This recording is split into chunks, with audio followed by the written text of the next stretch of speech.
Hello guys, this is Mommy Show from Relationship Goals Vlog and welcome back to our YouTube channel. In today's episode, i-share ko sa inyo kung ano-ano yung mga requirements na dinala namin sa US Embassy nung kami ay nag-apply ng CRBA na baby.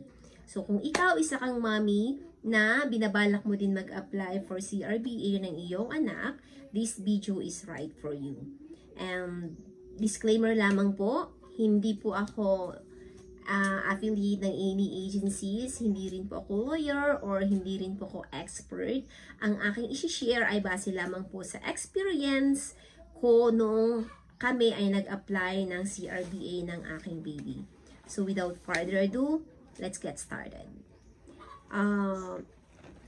Doon sa una kong video which is on how to apply the CRBA of your child, ayan siya.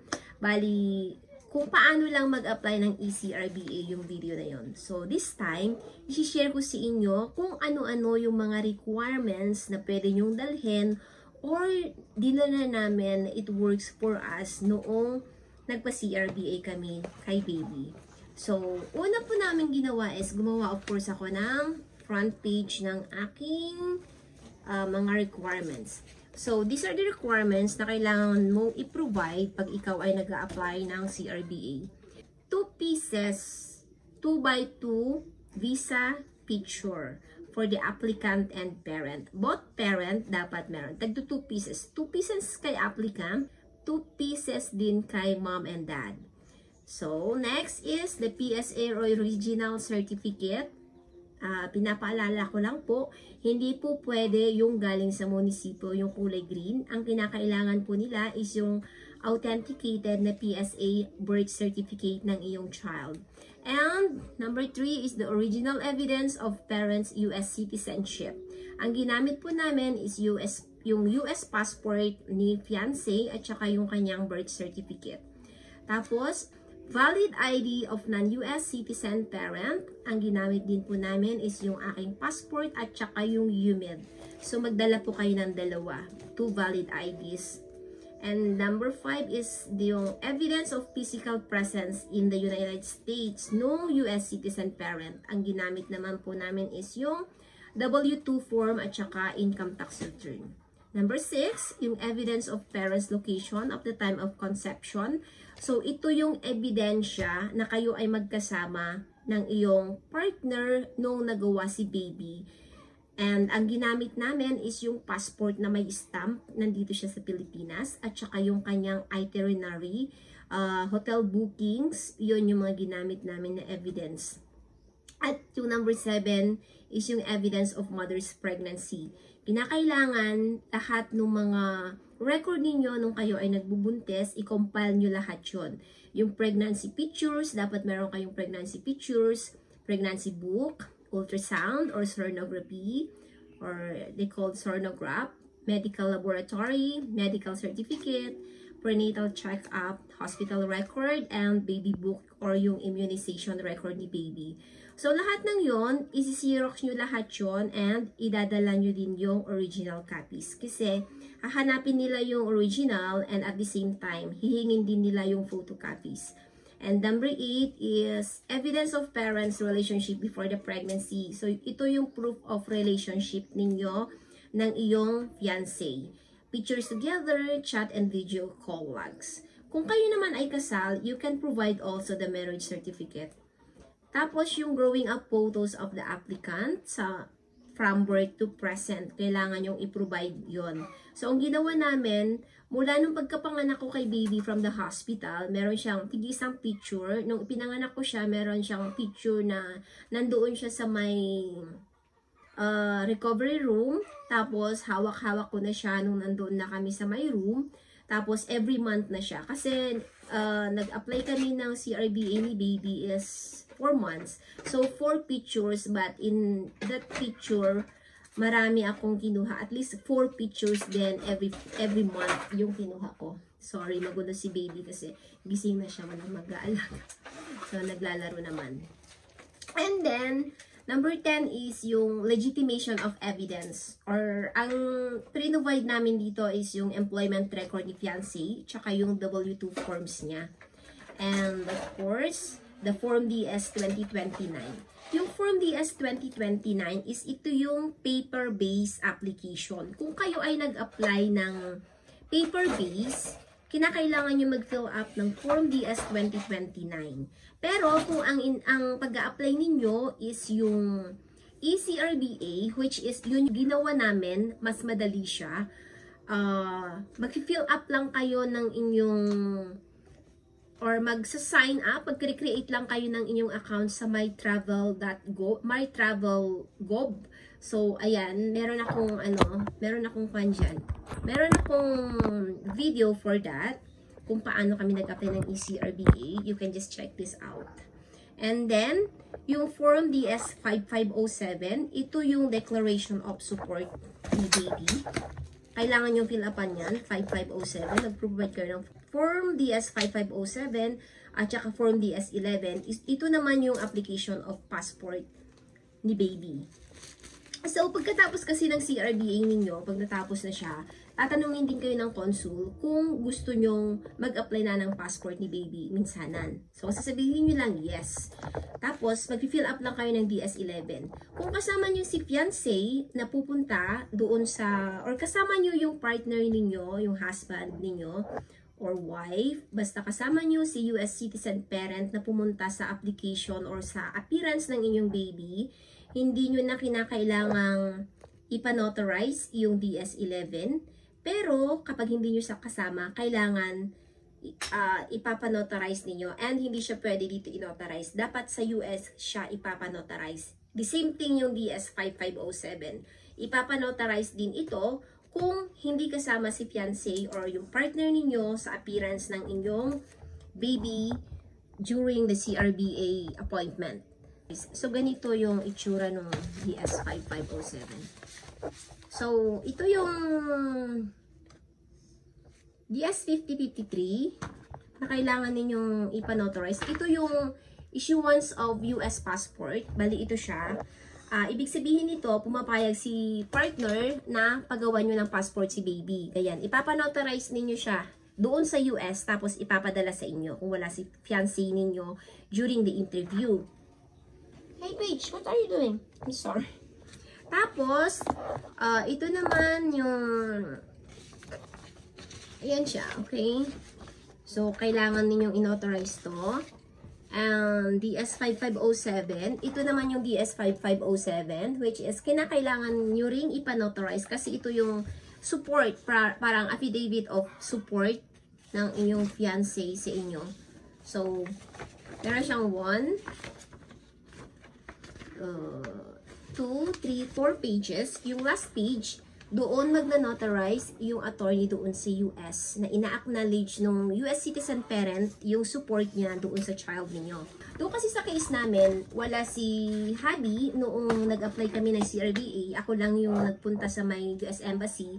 Kaya pinanotarize namin yung sa passport application at saka yung affidavit of support. So, yun lang yung kailangan yung ipinauthorize. Tapos, ito yung mga kinakailangan na ganito yung ginawa lang namin doon sa may pregnancy journey. Ang nilagay ko lang is pregnancy journey. So, gumawa lang din kayo ng ganito. So, pictures, magko-collage na lang kayo, tas lagyan nyo na lang din siya ng mga date, kung ano yung ginagawa ninyo, mga ganyan. So, yan yung aking proof of pregnancy. Tapos, ito yung sa ultrasound. Pinicture ko lang yung mga ultrasound pinicturean ko lang siya, tapos inedit ko sa bond paper, pinagsama-sama ko na, tapos ipinaprint ko. So, yun yung ultrasound, and marami na kasi akong ultrasound. Tapos, yung medical laboratories, kailangan nyo din yan. Ganyan lang din ginawa ko, pinicturean ko, tapos inedit ko siya, and pinagsama-sama ko sa isang bond paper, para hindi madaming Xerox. Ayan, maraming medical laboratories, kasi risk pregnancy ako that time. Tapos, yung medical certificate, kung meron kayong medical certificate, much better. Ipa-xerox nyo, tapos yung original, idadala nyo din siya. Kasi titignan nila lahat yan. Lahat ng original, dadala ninyo. Kasi, ibabalik din naman nila. Tapos, ito naman yung prenatal check-up. Nung nag-check up kayo, yung mga binibigay sa'yo ng doktor, na mga resibo na kailangan yung bilhin, kailangan nyo din siyang ipakita sa kanila. So, ang ginawa ko, ikinulodge ko lang din. Pinicturan, tapos, nilagay ko sa isang bond paper, pinagsama-sama ko na para hindi masyadong maraming print kasi magastos. So, ganyan lang yung ginawa ko, guys. Tapos, yung statement of account noong kayo ay nasa hospital. Ito yung hospital records. Kinakailangan nyo din ito. Proof na kayo ay nanganak talaga. So, ipro-provide nyo yan. Okay? Huwag nyo kakalimutan para mas marami kayong proof, mas may chance na ma-approve yung inyong CRBA. Ayun, pinatay na yung aking camera lights action. Loko-loko talaga. Sorry, loko-loko talaga itong anak ko. Tanggal pa yung saksakan. And then, ito yung ginawa ko sa kanyang baby book. Kung nasaan lang yung kanyang pictures, ay yung mga bakuna. Yun lang yung pinicturan ko. Tapos, inilagay ko lang din sa bond paper, tsaka ako pinaprint. And, one more, ipapadala ninyo yan. No.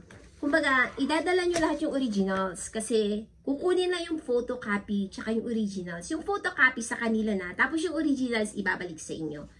So, ang kinuha lang sa akin na original copy is yung birth certificate ni baby. Yun lang yung hindi binalik sa akin. Pero lahat, ibinalik sa akin. Pati yung mga proof, ibinalik din lahat sa akin. Ito yung proof of growing up photos ni baby. Nung first hold ko siya, nung nasa kwarto na siya, first day niya. Tapos, ito na yung second day. Nung lumalaki na siya hanggang sa nag 1 month old. Tapos, second month, ganun pa rin, second month. Tapos, yun, family pictures together ni baby, naglalaro, mga ganyan. Yun yung mga i-compile ninyo. Kasi, doon talaga magpapakita na talagang anak mo siya, anak nyo siya ni hubby. And kung meron kayong mga screenshots din na tumatawag yung asawa ninyo, na kasama nyo si baby, yun din, mag-print din kayo doon. Tapos yung proof of relationship, yung video call logs, mga ganyan. Video call logs, chat logs, tapos yung mga Facebook posts, ganon. Pwede kayong mag-provide ng mga ganon dagdag sa inyong evidence as a proof of relationship nyo ng iyong partner. So, ganun lang kadali kung paano namin i-compile yung aming application for CRBA. So, sa lahat ng gustong magpa-CRBA, madali lang siya. I do advise na do the ECRBA kasi mas madali. Nag-apply kami ng ECRBA namin 1 week and then after 2 days, nakatanggap na kami ng email na pwede na kaming magpa-appointment. So, ganun lang kadali. Kailangan nyo lang magbayad. Pag nagbayad na kayo, magre-reply sila kaagad within 2 days. Basta nakapasok na yung pera, i-message na nila kayo na pwede na kayong magpa-schedule ng inyong appointment. Madali lang. And then, take note guys, pwede kayong magbayad doon sa payment. CRBA is like $100, which is non-refundable.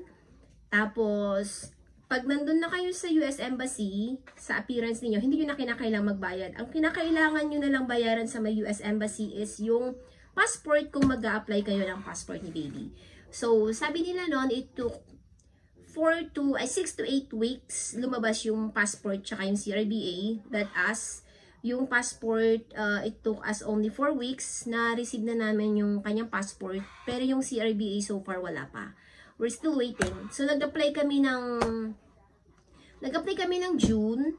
Nakakuha kami ng appointment ng July 19. So, nag-interview siya July 19. Na-receive namin yung passport August second week. 3 weeks lang. Kaso lang, hinintay kung makarating yung kanyang CRBA certificate. Kaso hindi pa siya dumadating. Kaya yung Air 21, dinala na sa bahay yung aming passport. Kasi daw, this is a document na hindi pwedeng magtagal dun sa kanilang office. Kaya pinadala na nila sa akin. And right, ganun lang. So, ito pala yung baby book. Hindi ko na ipakita kanina. Baby book, idala nyo din sa inyong appointment. So, ganun lang. Ganun lamang kadali at ganun lamang, yun lamang yung mga requirements na kailangan nyong i-provide. So, thank you for watching this video. And kung meron pa kayong mga katanungan, feel free to comment down below and I am happy to answer all your questions about CRBA. Please stay tuned sa aming channel kasi mag-upload ulit ako ng another videos on how we compiled our CRBA, kung paano namin siya inayos one by one para meron kayong basis if how would you compile your CRBA. God bless.